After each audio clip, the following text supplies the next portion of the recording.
بسم الله الرحمن الرحيم الحمد لله نحمده ونستعينه ونستغفره ونؤمن به ونتوكل عليه ونعوذ بالله من شرور أنفسنا من يهدي الله فلا مضل له ومن يضلل فلا هادي له ونشهد أن لا إله إلا الله وحده لا شريك له ونشهد أن سيدنا ومولانا محمدا عبده ورسوله أرسل الله بالحق بشيرا ونذيرا وداعيا إلى الله بإذنه وسراجا منيرا صلى الله تعالى على خير خلقه محمد وآله وصحبه وأزواجه وذرياته وأهل بيته وبارك وسلم تسليما كثيرا كثيرا أما بعد فأعوذ بالله من الشيطان الرجيم بسم الله الرحمن الرحيم قال الله سبحانه وتعالى في القرآن المجيد هو الذي أرسل رسوله بالهدى ودين الحق ليظهره على الدين كله ولو كره المشركون. میرے محترم بزرگوں دوستوں، دینی اور ایمانی بھائیوں، یہ جو مہینہ چل رہا ہے یہ ربیع الاول کا مہینہ ہے، یعنی کہ نبی اکرم صلی اللہ علیہ وسلم کی پیدائش کا مہینہ ہے. اس مہینے کا مقصد کیا ہے اور نبی کے آنے کا مقصد کیا ہے؟ کیوں اللہ تعالیٰ نے نبی کو بھیجا؟ نبیوں کو بھیجنے کا سلسلہ کیوں شروع ہوا؟ کس مقصد کی وجہ سے آپ صلی اللہ علیہ وسلم خاتم النبیین بنا کر بھیجے گئے؟ اور کیا وجہ ہے کہ آپ صلی اللہ علیہ وسلم جو تمام انبیاء علیہ السلام میں سب سے کم عمر پانے والے اور کم عمر پانے والے کو اللہ تعالیٰ نے تمام انسانوں کے لیے آئیڈل بنایا؟ کیا وجہ ہے؟ جو چیزیں جو ہیں آگے کیا وجہ ہے سب چیزوں کی؟ تو وجہ یہ ہے کہ جب دنیا میں بگاڑ پیدا ہوتا رہا، جب قوم اللہ سے دور ہوتی گئی، جب قوم شرک پرستی میں آمادہ ہو گئی، جب لوگوں نے شرک کو اپنا معبود بنا لیا، بتوں کو، گائے کو اور بھی دیگر چیزوں کو اپنا معبود بنا لیا، تو پھر اللہ تعالیٰ نے ایسے سلسلے میں ماحول کو صحیح کرنے کے سلسلے میں اللہ تعالیٰ انبیاء علیہ السلام کو بھیجا. جو نبی جو اترتے چلے آئے تو اس میں یہ پیغام دیا گیا کہ نبیوں نے دعوت دی، کہا لوگوں سے کہا اے لوگوں اللہ کو معبود مانو جو مالک ہے آسمان کا اور جو مالک ہے زمین کا، جو مالک ہے تمہارے کھیت و کھلیان کا، اسے معبود مانو اور مجھے نبی مانو. لیکن جب آخری نبی صلی اللہ علیہ وسلم جب مبعوث ہوئے تو ان کے ساتھ کچھ الگ معاملہ تھا. آپ ایک خاتم النبیین تھے، کیونکہ آپ صلی اللہ علیہ وسلم پر کوئی نبی مبعوث نہیں ہوگا. آپ صلی اللہ علیہ وسلم کے بعد کوئی نبی مبعوث نہیں ہوگا. جو اپنے آپ کو پیغمبر کہتا ہے یا جو اپنے آپ کو نبی کہتا ہے، جو اپنے آپ کو رسول کہتا ہے یا جو اپنے آپ کو یہ کہتا ہے کہ محمد صلی اللہ علیہ وسلم نبی تھے لیکن میں آخری نبی ہوں، وہ دجال ہے. نبی صلی اللہ علیہ وسلم فرمایا کہ میرے بعد 30 ایسے لوگ دنیا میں ابھر کر سامنے آئیں گے جو اپنے آپ کو نبی ہونے کا دعویٰ کریں گے، وہ سب کے دجال ہوں گے. ایک دجال آج اس دنیا میں ہے جو شکیب بن حنیف کے نام سے، جو گاؤں جا کے تشکیل کرتا ہے کہ مجھے نبی مانو، میں مہدی ہوں، میں عیسیٰ ہوں، میں یہ ہوں، میں وہ. وہ پڑھا لکھا نہیں ہے، وہ جاہل ہے. وہ پڑھا لکھا نہیں کہ عیسیٰ علیہ السلام کہاں مبعوث ہوں گے اور امام مہدی کا کیا نسب ہوگا. وہ اس طرح کی حرکتیں کرتا ہے. وہ گاؤں جا کر کے ظاہر سی بات ہے جو صورتحال ہمارے مسلمانوں گاؤں میں ہے کہ گاؤں میں ایمان کا خطرہ نہیں، اسلام کا ہی خطرہ ہے. شہر میں ایمان کا خطرہ ہے، بھائی شہر میں نماز پڑھ لیا تھی. گاؤں میں اس طرح سے سسٹم نہیں ہے، وہاں مسجدیں نہیں ہیں، وہاں جماعتیں نہیں جاتی ہیں، وہاں لوگوں کو اللہ سے تعلق نہیں کرایا جاتا. اس لیے وہ ایسے لوگوں کو اٹھاتے ہیں اور جو غریب طبقے کے مسلمان ہوتے ہیں، وہ جو جن کی بیٹیاں کاری ہوتی ہیں، ان کو اپنے خرچے پہ ہر کام کرواتے ہیں اور پھر ان کے ذریعے دعوت پہنچواتے ہیں کہ تم مجھے نبی مانو، مہدی مانو، عیسیٰ مانو. یہ مبعوث کیا گیا؟ اسی کو قرآن پاک میں کہا گیا کہ اے نبی اب آپ کے پاس کوئی بھی نبی نہیں آئے گا، آپ آخری نبی ہیں. اور پھر دوسری بات یہ کہ اللہ تعالیٰ نے آپ کو آئیڈیل بنایا ہے. آپ صلی اللہ علیہ وسلم کو تمام انسانوں کے لیے آئیڈیل بنایا. فرمایا کہ لقد کان لکم فی رسول اللہ اسوۃ حسنۃ لمن کان یرجو اللہ والیوم الآخر وذکر اللہ کثیرا. اللہ نے فرمایا کہ جس کو اللہ پر ایمان ہے، جس کو نبی پر ایمان ہے، جس کو آخرت پر ایمان ہے، جس کو اپنا انجام اچھا کرنے پر ایمان ہے، اسے یہ بات یاد رکھنا چاہیے محمد صلی اللہ علیہ وسلم اس کے لیے قائد ہیں، اس کے لیڈر ہیں، اس کے آئیڈیل ہیں. یہ اللہ نے فرمایا. چلیے ایک سوال کا جواب مجھے مل گیا، لیکن آپ کا مقصد کیا تھا؟ آنے کا مقصد کیا تھا آپ کا؟ تو فرمایا کہ هو الذی ارسل رسولہ بالہدی ودین الحق لیظہرہ علی الدین کلہ ولو کرہ المشرکون. کہ آپ کے آنے کا مقصد یہی ہے کہ آپ کو اللہ نے بھیجا اس لیے کہ آپ اپنے اس دین کو جو اللہ کی طرف سے آپ کو نازل کیا گیا، اس دین کو تمام ادیان پر غالب کر دیجئے ولو کرہ المشرکون. اور مشرکین کو پہلے کتنا ناگواری کیوں نہ گزرے، آپ کا کام دعوت دینا ہے، آپ کا کام لوگوں کو اللہ سے ملاقات کروانی ہے، آپ کا کام لوگوں کو سود سے بچانا ہے، رشوت سے بچانا ہے، شرک سے بچا کر توحید پر لانا ہے. جب یہ کام ہم کریں گے، اس کے ذریعے تمام ادیان پر، چاہے وہ یہودیوں کا دین ہو، چاہے عیسائیوں کا دین ہو، چاہے ہندوؤں کا دین، جتنے بھی ادیان دنیا میں دکھ رہے ہیں، ان تمام ادیان پر آپ کے اسلام کیا کرنا ہے؟ غالب کر دینا ہے. یہ مقصد تھا نبی صلی اللہ علیہ وسلم کی زندگی کا، اور یہ کام آپ نے کیا. کہ آپ کی زندگی جہاں ہم پڑھتے ہیں کہ تو ایک 63 سالہ زندگی، آج جب مطالعہ کریں گے اس زندگی کا، آپ دیکھیں گے کہ ایک جو قانون جو بنا ہوا تھا عرب میں کہ بیٹیوں کو زندہ دفنا دیا جائیں یا ان کو میراث میں حصہ نہ دیا جائیں، تو آپ صلی اللہ علیہ وسلم کی بعثت کے بعد وہ قانون ختم کر دیا گیا. کہ آپ صلی اللہ علیہ وسلم نے معاشرے میں نکل کر یہ اعلان کیا کہ لوگوں جس کے گھر میں ایک لڑکی ہو یا 2 ہو یا 3 ہو، اور جس نے اس کی اچھی سے پرورش کر لی، اچھا دین تعلیم سکھا دیا اور اچھی جگہ شادی کر دی، تو اس پر جنت واجب ہو جاتی ہے. اس حدیث کے بعد سے، اس اعلان کے بعد سے عرب میں لڑکیاں دفن ہونا کیا ہو گئی؟ بند ہو گئی. پھر ایک اور آپ صلی اللہ علیہ وسلم نے قانون ختم کیا کہ جو یتیم بچے ہوتے ہیں ان سے ادھر کام کیا تو کوئی کفالت نہیں کرتا. تو آپ صلی اللہ علیہ وسلم نے مجمع میں لکھا کہ اعلان کیا کہ جو یتیم کو کفالت کرے گا، جو یتیم کا کفیل بنے گا، وکیل بنے گا، اس کا ساتھ دے گا، اس کو سپورٹ کرے گا، اور جو بیواؤں کے لیے چلے گا پھرے گا، اس کو جنت میں اس طرح رکھا جائے گا جس طرح 2 انگلیاں ہیں. اس طرح یہ 2 انگلیاں ہیں، جس طرح یہ دونوں آمنے سامنے قریب ہیں، اسی طرح قیامت میں اسی جنت میں اس کا گھر اور میرا گھر کیا ہوگا؟ قریب ہوگا. تو یہ جو تعلیمات آپ صلی اللہ علیہ وسلم نے جب عام کری تو عرب میں ایک ہلچل برپا ہو گیا، ایک ماحول تبدیل ہو گیا، اور لوگ جو اسلام میں غالب آتے چلے گئے. اور پھر دھیرے دھیرے کرتے کرتے جب گاؤں کے لوگ ایمان لائے، پھر شہر کے لوگ ایمان لائے، پھر عرب میں اسلام پیدا چلا گیا. پھر یہ اسلام، کیونکہ اللہ کا فرمان ہے کہ آپ کا مقصد اسی لیے ہے کہ آپ کو تمام ادیان پر غالب کرنا ہے، آپ کو تمام ادیان پر غالب ہونا ہے. اس لیے آپ صلی اللہ علیہ وسلم نے اپنے صحابہ کرام رضی اللہ تعالیٰ علیہ اجمعین کو ایسی تعلیم دی، ایسی تربیت دی کہ وہ ملکوں میں گئے، شام گئے، ایران گئے، ترکمانستان گئے، آذربائیجان گئے، تمام ملکوں میں گئے اور وہاں پہ اسلام پھیلتا چلا گیا. یہ وجہ اس وقت پیدا ہوئی تھی جب مسلمان 1.25 لاکھ کی تعداد میں تھے،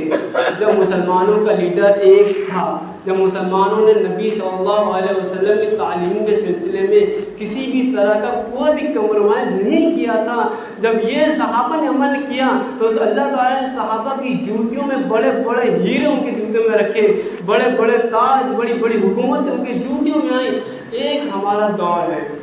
ایک ہمارا ربیع الاول کا مہینہ اور نبی کی زندگی کا مہینہ، یہ نہیں اسے پڑھ لیا جائے، بیان کر دیا جائے. اور ربیع الاول کا مہینہ اس لیے نہیں کہ جلوس نکال دیا جائے، فاتحہ پڑھ دیا، تیجا کر دیا جائے، لڈو مٹھائی بانٹ دی جائے، یہ بالکل اس کی اجازت نہیں ہے. نبی کی جو بعثت ہے، اگر اس بعثت کے مقصد پر مسلمان آمادہ نہیں ہیں اور اس بعثت کو عمل نہیں کر رہے ہیں، جو نبی کی بعثت کا جو مقصد تھا کہ آپ کی بعثت مقصد یہ تھا کہ آپ تمام لوگوں کو اللہ کا تعارف کرائیے، اگر یہ کام مسلمان نہیں کر رہے ہیں، لوگوں کو دین نہیں پہنچا رہے ہیں، اور اس کے بجائے وہ حلوہ کھا رہے ہیں، تیجا کر رہے ہیں، سلام پڑھ رہے ہیں، یہ کر رہے ہیں، جلوس نکال رہے ہیں، خرافاتیں کر رہے ہیں، اس سے اللہ کا کوئی سمجھوتا نہیں ہے، اس سے اللہ راضی نہیں ہوگا جب تک آپ نبی کے طریقوں کو عمل نہ کریں. جب تک نبی کے طریقے کو آپ فالو نہ کریں. آپ نبی کا طریقہ چھوڑ کر اور نبی کی تعلیمات کو چھوڑ کر آپ جلوس نکالتے ہیں, جھنڈے نکالتے ہیں, نبی کے نام پر کیک کاٹتے ہیں, آپ فاتحہ پڑھتے ہیں, یہ کرتے ہیں, کیا اس سے اللہ راضی ہو جائے گا؟ اس سے اللہ راضی نہیں ہوگا, بلکہ اللہ کا ڈنڈا اور گرم ہوگا اس سے, جو پڑے گا آخرت میں. اسی لیے جب تک کہ نبی صلی اللہ علیہ وسلم کی تعلیم کو پوری دنیا میں عام مسلمان نہیں کریں گے, تب تک کہ اللہ کی نصرت نہیں آئے گی.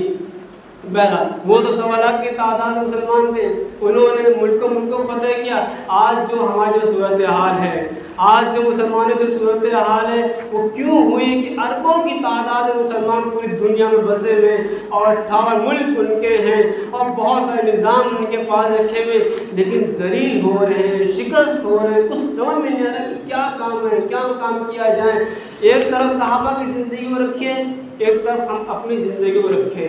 صحابہ کی زندگی کے بارے میں مورخین نے اور مفسرین نے لکھا ہے کہ اگر نبی صلی اللہ علیہ وسلم یہ ارشاد فرماتے تھے کہ کون جو اللہ کے راستے میں صدقہ کرے گا, تو بعض صحابہ کے بارے میں آیا ہے کہ انہوں نے پورا مال اللہ کے راستے میں صدقہ کر دیا. بعض صحابہ کے بارے میں آیا ہے کہ نبی صلی اللہ علیہ وسلم سے اتنی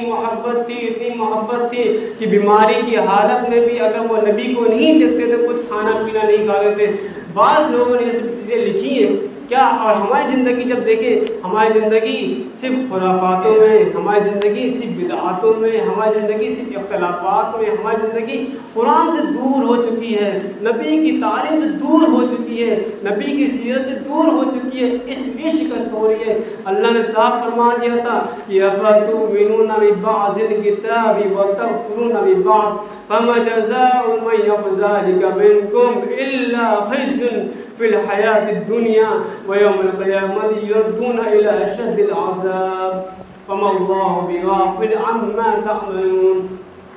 اللہ نے صاف فرمایا کہ اگر تم نے قرآن کے ایک حصے کو مانا, نماز کو مانا, روزے کو مانا, زکوٰۃ کو مانا, حج کو مانا, صدقے کو مانا, اور ایک حصے کا انکار کر دیا, اسلامی نظام کا انکار کر دیا, اسلامی تعلیمات کا انکار کر دیا, نبی کی سیرت کو اپنانے سے اور نبی کی سنت کو زندہ کرنے سے انکار کر دیا, فما جزاء من يفعل ذلك منكم الا خزي في الحیات الدنیا, کہ جو بھی اس طرح کا عمل کرے گا اسے دنیا میں ذلیل ہونا پڑے گا, اور یوم القیامت یردون الی اشد العذاب, اور آخر کے دن سب تین عذاب کو ڈھکیل دیا جائے گا. ہم اللہ بغافل عما تعلمون, اور اللہ تعالیٰ تمہیں کسی بھی عمل سے ناواقف نہیں ہے, کسی بھی عمل سے ناواقف نہیں. یہ ہماری صورتحال قرآن پاک کھول کے بیان کر رہا ہے. اس لیے جہاں اپنی زندگی دیکھتے ہیں کہ آج مسلمانوں کی ہر چیز خطرے میں, جان خطرے میں, مال خطرے میں, وقت خطرے میں, پرسنل اللہ بورڈ خطرے میں, جنت خطرے میں, ہر چیز خطرے میں آ چکی ہے, لیکن ہوش کسی کو نہیں آ رہا ہے. مسلمانوں کی لڑکیاں مرتد ہوتی چلی جا رہی ہیں, بڑی تعداد میں غیر مسلموں کا بھاگ کر شادیاں کرے جا رہی ہیں, لیکن افسوس کہ مسلمانوں کو ہوش نہیں آ رہا ہے. وہ سمون بکمون عمیون فہم جون ہیں کہ قرآن پاک میں کہا یہ گونگے, بہرے, اندھے, اور وہ حق و اس طرح کے نہیں آ سکتے. کیا وجہ ہو چکی ہے کہ مسلمان کی لڑکیاں مرتد ہوتی چلی آ رہی ہے, مسلمان کے نوجوان بے دین ہوتے چلے آ رہے ہیں, لیکن تو ہوش اس بات کا نہیں ہے, ان کو اللہ کے سامنے کھڑے ہونے کا ڈر نہیں ہے, ان کو قیامت دن پیش ہونے کا ڈر نہیں ہے, ان کو نبی کا سامنا کرنے کا ڈر نہیں ہے, ان کو موت کا ڈر نہیں ہے, انہیں قبر کا ڈر نہیں کہ جب قبر کو جکڑے گی اور جب ایک پسلی دوسری پسلی ملے گی, ان کو اس چیز کا ڈر نہیں ہے. وہ گونگے اور بہرے اور اندھے ہوتے چلے آ رہے, وہ حق کی طرف مائل نہیں ہو رہے. یہ کیوں ہوا؟ یہ وجہ کیوں ہوئی ہے کہ ہماری پالی بچی, ہماری کھلائی بچی, ہماری انگلی پکڑ جس کو ہم نے چلنا سکھایا, جس کو ہم نے قلم پکڑنا سکھایا, جس کو ہم نے لکھنا سکھایا, وہ آج ایک میں پہنچ کر کے ماں باپ کا منہ کالا کر کے کسی اور کے ساتھ شادی کر لیتی ہے, اور پھر وہ بعد میں آ کے اسلام کی تعلیمات پہ گالیاں دیتی ہے. یہ کیوں ہوا؟ یہ وجہ اسی لیے ہوئی ہے کہ اللہ تعالیٰ نے صاف فرما رکھا ہے کہ وَلَن تَرْضَ عَنْكَ الْيَهُودُ وَلَا النَّصَارَىٰ حَتَّىٰ تَتَّبِعَ مِلَّتَهُمْ قُلْ إِنَّ هُدَى اللَّهِ هُوَ الْهُدَىٰ وَلَئِنِ اتَّبَعْتَ أَهْوَاءَهُمْ بَعْدَ الَّذِي جَاءَكَ مِنَ الْعِلْمِ مَا لَكَ مِنَ اللَّهِ مِن وَلِيٍّ وَلَا نَصِيرٍ. اللہ تعالیٰ صاف فرما رکھا ہے کہ یہودیوں کی اور عیسائیوں کی کلچر بالکل فالو مت کرنا, یہودی اور عیسائی کی کلچر کو بالکل فالو مت کرنا قل ان ھدی اللہ ھو الھدی، کہ جب بھی وہ تم اپنے کلچر کی طرف، اپنے تہذیب کی طرف، اپنے مذہب کو بلائیں تو تمہیں کہنا کہ ان ھدی اللہ ھو الھدی، کہ ہدایت صرف اللہ کی ہدایت ہے، وَلَئِنِ اتَّبَعْتَ أَهْوَاءَهُمْ بَعْدَ الَّذِي جَاءَكَ مِنَ الْعِلْمِ،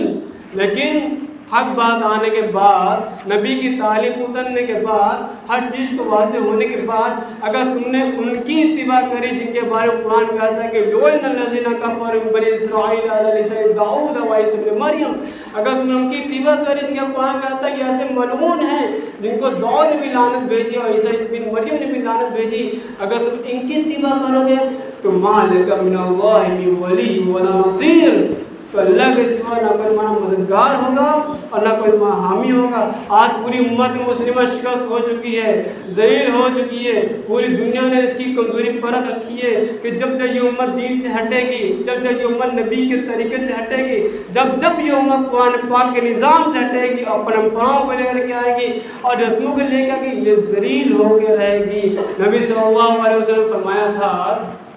کہ تم پر ایک ایسا دور مسلط کر دیا جائے گا کہ دشمن تم پر ایسے ٹوٹ پڑیں گے جیسے بھوکے دسترخوان پر ٹوٹ پڑتے ہیں۔ تو صحابہ کرام رضی اللہ علیہ وسلم عرض کیا یا رسول اللہ کیا ہم اس وقت اس سے بھی کم تعداد میں ہوں گے؟ تو نبی صلی اللہ علیہ وسلم نے فرمایا نہیں، تم اس سے کم تعداد میں نہیں ہوگی بلکہ تمہیں اربوں کی تعداد ہوگی، لیکن ایمان تمہارے سے نکال دیا جائے گا، تمہارے نفاق ڈال دیا جائے گا، بزدلی ڈال دی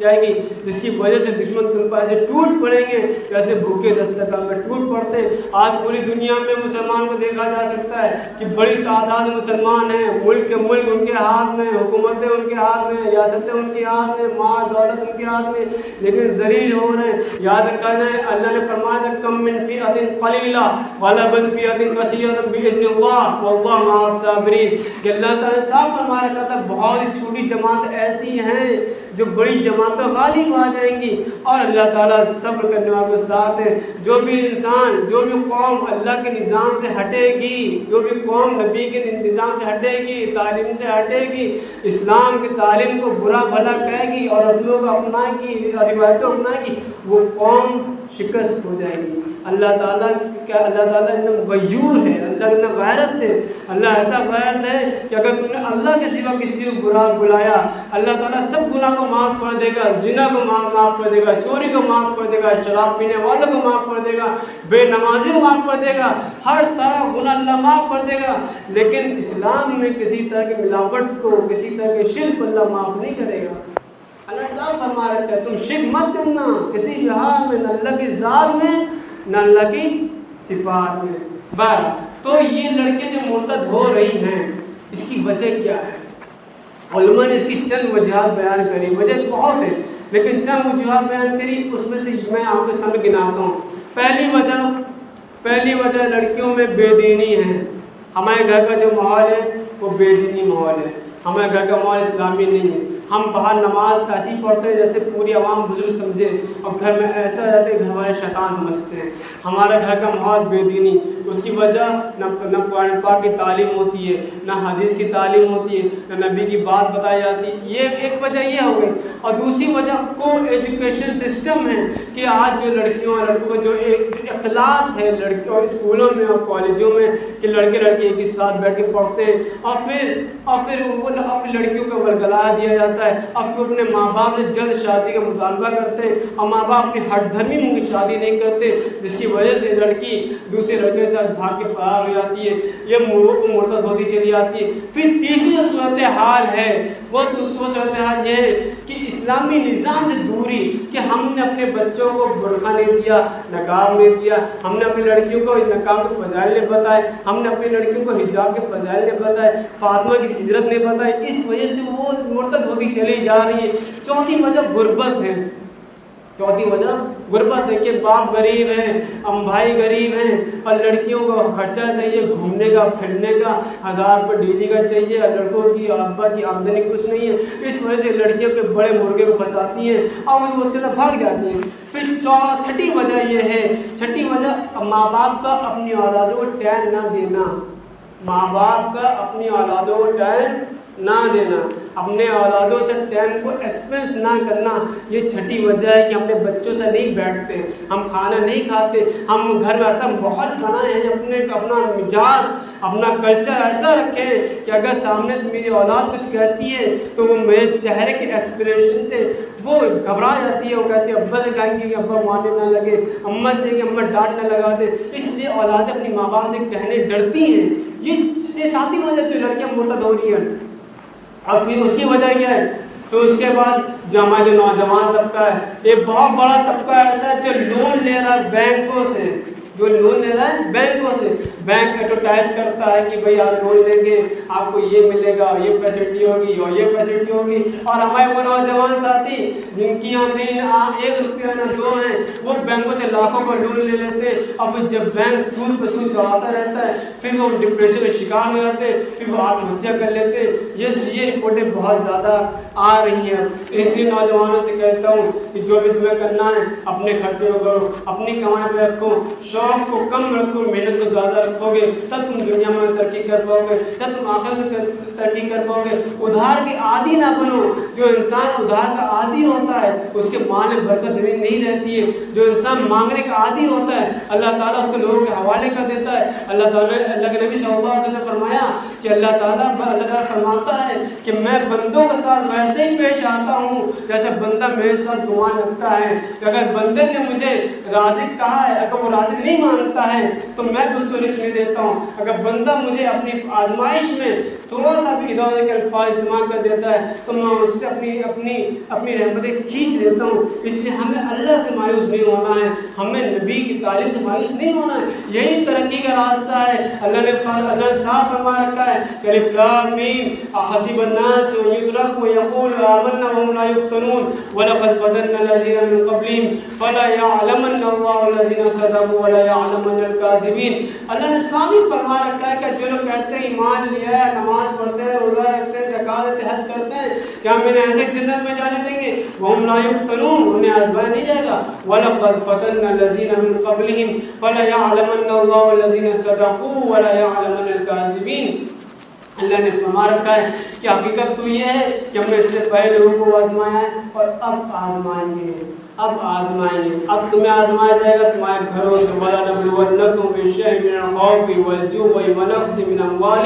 وَالْأَنفُسِ وَالثَّمَرَاتِ وَبَشِّرِ الصَّابِرِينَ، کہ ہم تمہیں آزمائیں گے، تمہیں خوف سے آزمائیں گے، تم گھر میں رہو گے ڈرتے رہو گے، تمہیں وقف کی زمینوں سے آزمائیں گے۔ وقف کا جو مسئلہ ہے، وقف کا جو یہ مسئلہ ہے کہ آج جو مارا جا رہا ہے، یہ مسئلہ صاف ہونا چاہیے کہ وقف کہتے کس کو، کہ ایک انسان نے اپنی زمین کو اللہ کے دین کے لیے وقف کر دی اور رجسٹری کروا لی اور گواہ طے کر دیے اور وکیل طے کر دی، اور وہ ایک کمیٹی ہے، وقف بھی ایک کمیٹی ہے کہ جو پورے ہندوستان میں مسلمان ہیں جو وقف کرتے ہیں وہ اپنی رپورٹ کو چڑھاتے ہیں۔ آج افسوس کی بات ایسی ہے کہ آج حکومت نے اس کو بھی ٹائٹ کر رکھا ہے، وقف کو بھی ٹائٹ کر رکھا ہے، آگے پڑھتا بورڈ کو بھی ٹائٹ کیا جائے گا، جمعیت کو بھی ٹائٹ کیا جائے گا۔ یہ اس لیے ہوگا کہ وَلَفَتَنَّ الَّذِينَ مِن قَبْلِهِمْ فَلَيَعْلَمَنَّ اللَّهُ الَّذِينَ صَدَقُوا وَلَيَعْلَمَنَّ الْكَاذِبِينَ۔ ہم تمہیں ان سب چیزوں سے آزمائیں گے تاکہ دنیا کے سامنے پتہ چل جائے کہ تمہیں اہل ایمان کون ہے، مومن کون ہے، اللہ سے وفا کرنے والے کون ہیں،